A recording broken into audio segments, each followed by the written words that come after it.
यूहन्ना अध्याय 6। इन बातों के बाद यीशु गलील की झील अर्थात तिबरियुस की झील के पार गया और एक बड़ी भीड़ उसके पीछे हो ली, क्योंकि जो आश्चर्य कर्म वह बीमारों पर दिखाता था वे उनको देखते थे। तब यीशु पहाड़ पर चढ़कर अपने चेलों के साथ वहां बैठा और यहूदियों के फसह का पर्व निकट था। तब यीशु ने अपनी आंखें उठाकर एक बड़ी भीड़ को अपने पास आते देखा और फिलिप्पुस से कहा, हम इनके भोजन के लिए कहाँ से रोटी मोल लाएं? परंतु उसने यह बात उससे परखने के लिए कही, क्योंकि वह स्वयं जानता था कि वह क्या करेगा। फिलिप्पुस ने उसको उत्तर दिया, 200 दिनार की रोटी भी उनके लिए पूरी न होंगी कि उनमें से हर एक को थोड़ी थोड़ी मिल जाए। उसके चेलों में से शमौन पतरस के भाई अंद्रियास ने उससे कहा, यहाँ एक लड़का है जिसके पास जौ की 5 रोटी और 2 मछलियाँ हैं, परंतु इतने लोगों के लिए वे क्या है? यीशु ने कहा, लोगों को बैठा दो। उस जगह बहुत घास थी। तब वे लोग जो गिनती में लगभग 5000 के थे बैठ गए। तब यीशु ने रोटियां ली और धन्यवाद करके बैठने वालों को बांट दी, और वैसे ही मछलियों में से जितनी वे चाहते थे बांट दिया। जब वे खाकर तृप्त हो गए तो उसने अपने चेलों से कहा, बचे हुए टुकड़े बटोर लो कि कुछ फेंका न जाए। इसलिए उन्होंने बटोरा और जौ की 5 रोटियों के टुकड़े जो खाने वालों से बच रहे थे उनके 12 टोकरियां भरी। तब जो आश्चर्य कर्म उसने कर दिखाया उसे वे लोग देखकर कहने लगे कि वह भविष्यद्वक्ता जो जगत में आने वाला था निश्चय यही है। यीशु यह जानकर कि वे उसे राजा बनाने के लिए आकर पकड़ना चाहते हैं, फिर पहाड़ पर अकेला चला गया। फिर जब संध्या हुई तो उसके चेले झील के किनारे गए और नाव पर चढ़कर झील के पार कफरनहूम को जाने लगे।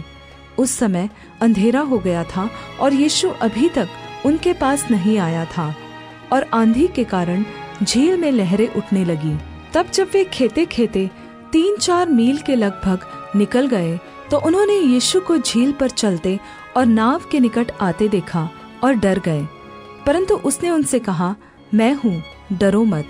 तब वे उसे नाव पर चढ़ा लेने के लिए तैयार हुए, और तुरंत वह नाव उसी स्थान पर जा पहुंची जहाँ वह जाते थे। दूसरे दिन उस भीड़ ने जो झील के पार खड़ी थी यह देखा कि यहाँ एक को छोड़कर और कोई छोटी नाव न थी, और यीशु अपने चेलों के साथ उस नाव पर न चढ़ा, परंतु केवल उसके चेले ही गए थे। तो भी और छोटी नावें तिबिरियुस से उस जगह के निकट आई जहाँ उन्होंने प्रभु के धन्यवाद करने के बाद रोटी खाई थी। जब भीड़ ने देखा कि यहाँ न यीशु है और न उसके चेले, तो वे भी छोटी छोटी नावों पर चढ़ के यीशु को ढूंढते हुए कफरनहूम को पहुँचे और झील के पार उससे मिलकर कहा, हे रब्बी, तू यहाँ कब आया? यीशु ने उन्हें उत्तर दिया, मैं तुमसे सच सच कहता हूँ, तुम मुझे इसलिए नहीं ढूंढते हो कि तुमने अचंभित काम देखे, परंतु इसलिए कि तुम रोटियां खाकर तृप्त हुए। नाशवान भोजन के लिए परिश्रम न करो, परंतु उस भोजन के लिए जो अनंत जीवन तक ठहरता है, जिसे मनुष्य का पुत्र तुम्हें देगा, क्योंकि पिता अर्थात परमेश्वर ने उसी पर छाप कर दी है। उन्होंने उससे कहा, परमेश्वर के कार्य करने के लिए हम क्या करें? यीशु ने उन्हें उत्तर दिया, परमेश्वर का कार्य यह है कि तुम उस पर जिसे उसने भेजा है विश्वास करो। तब उन्होंने उससे कहा, फिर तू कौन सा चिन्ह दिखाता है कि हम उसे देखकर तुझ पर विश्वास करें? तू कौन सा काम दिखाता है? हमारे पूर्वजों ने जंगल में मन्ना खाया, जैसा लिखा है, उसने उन्हें खाने के लिए स्वर्ग से रोटी दी। यीशु ने उनसे कहा, मैं तुमसे सच सच कहता हूँ कि मूसा ने तुम्हें वह रोटी स्वर्ग से न दी, परंतु मेरा पिता तुम्हें सच्ची रोटी स्वर्ग से देता है, क्योंकि परमेश्वर की रोटी वही है जो स्वर्ग से उतरकर जगत को जीवन देती है।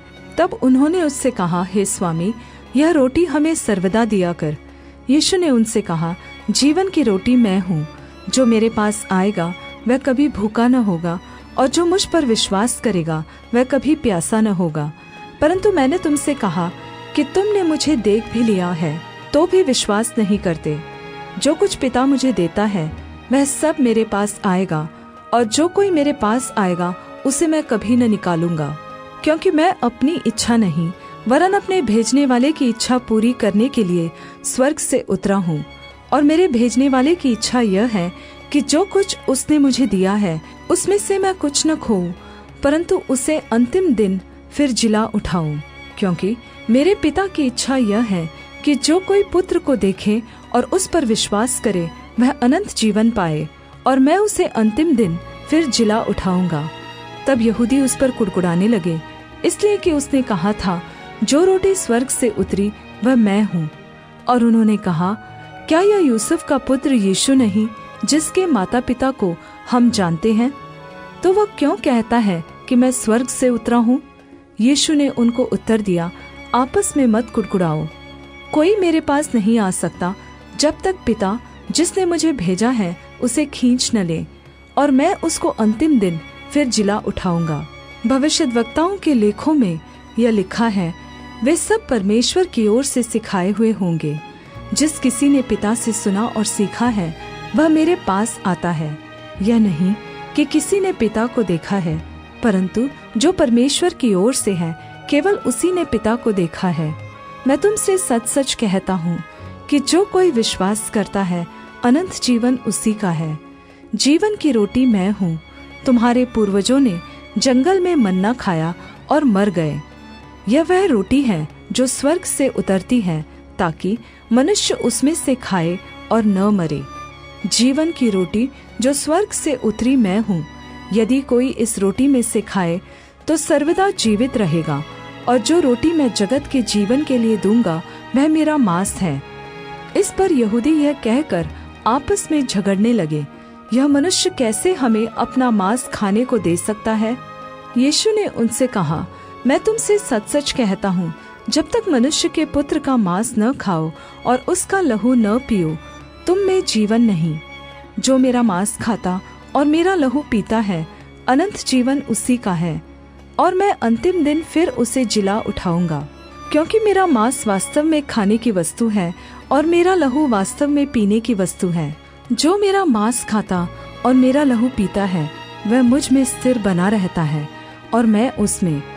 जैसा जीविते पिता ने मुझे भेजा और मैं पिता के कारण जीवित हूँ, वैसा ही वह भी जो मुझे खाएगा मेरे कारण जीवित रहेगा। जो रोटी स्वर्ग से उतरी यही है, पूर्वजों के समान नहीं कि खाया और मर गए। जो कोई यह रोटी खाएगा वह सर्वदा जीवित रहेगा। ये बातें उसने कफरनहूम के एक आराधनालय में उपदेश देते समय कही। इसलिए उसके चेलों में से बहुतों ने यह सुनकर कहा, यह तो कठोर शिक्षा है, इसे कौन मान सकता है? यीशु ने अपने मन में यह जानकर कि मेरे चेले आपस में इस बात पर कुड़कुड़ाते हैं, उनसे पूछा, क्या इस बात से तुम्हें ठोकर लगती है? और यदि तुम मनुष्य के पुत्र को जहाँ वह पहले था वहाँ ऊपर जाते देखोगे तो क्या होगा? आत्मा तो जीवनदायक है, शरीर से कुछ लाभ नहीं। जो बातें मैंने तुमसे कही है वे आत्मा है और जीवन भी है। परंतु तुम में से कितने ऐसे हैं जो विश्वास नहीं करते? क्योंकि यीशु तो पहले ही से जानता था कि जो विश्वास नहीं करते वे कौन हैं और कौन मुझे पकड़वाएगा। और उसने कहा, इसलिए मैंने तुमसे कहा था कि जब तक किसी को पिता की ओर से यह वरदान न दिया जाए तब तक वह मेरे पास नहीं आ सकता। इस पर उसके चेलों में से बहुत सारे उल्टे फिर गए और उसके बाद उसके साथ न चले। तब यीशु ने उन 12 से कहा, क्या तुम भी चले जाना चाहते हो? शमौन पतरस ने उसको उत्तर दिया, हे प्रभु, हम किसके पास जाएं?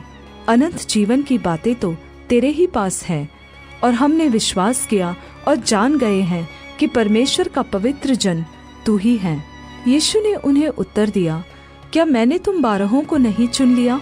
तो भी तुम में से एक व्यक्ति शैतान है। यह उसने शमौन इस्करियोती के पुत्र यहूदा के विषय में कहा, क्योंकि यही जो उन 12 में से था उसे पकड़वाने को था।